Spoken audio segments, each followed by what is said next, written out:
To conclude, I don't work as a sailor or an electrician anymore. Now I'm a teacher. I'm trying to help people, some young, some older, none of them wealthy, who dropped out of high school for all kinds of reasons, who are now trying to get their high school diplomas. Education is very important to them. Here's a poster I made of some of them who came back to the classroom with their diplomas so I could take their pictures. I display it in my classroom to show new students that they can do it too. I mainly teach math, but sometimes I teach writing. Sometimes my students' stories are funny, sometimes they're heartbreaking. Sometimes they're both at the same time.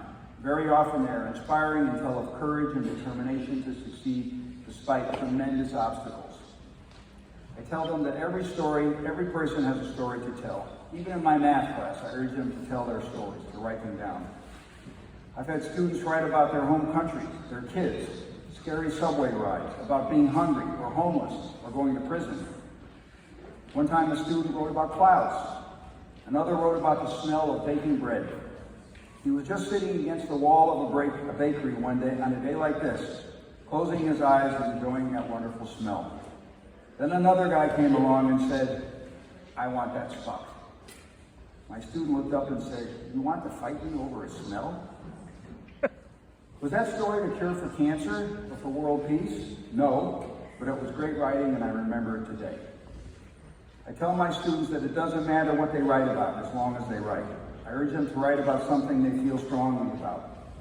Grammar and punctuation are important, but they're not as important as putting some passion onto the page. I encourage my students and you to figure out what you want to say, to work at it and keep working at it until your story says what you want it to say. That's my advice to you too. Tell your story. It's been a pleasure and a privilege for me to meet with you today. Thank you very much. If anyone has any comments or questions. Okay, everyone.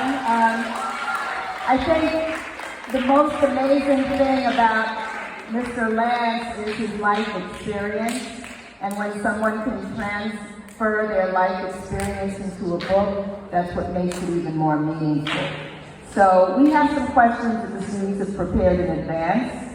And before we read, everyone knows.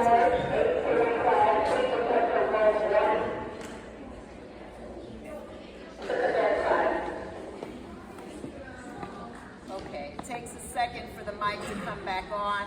The students who are Clapping, we thank you so much for the support. You can stop now. Thank you.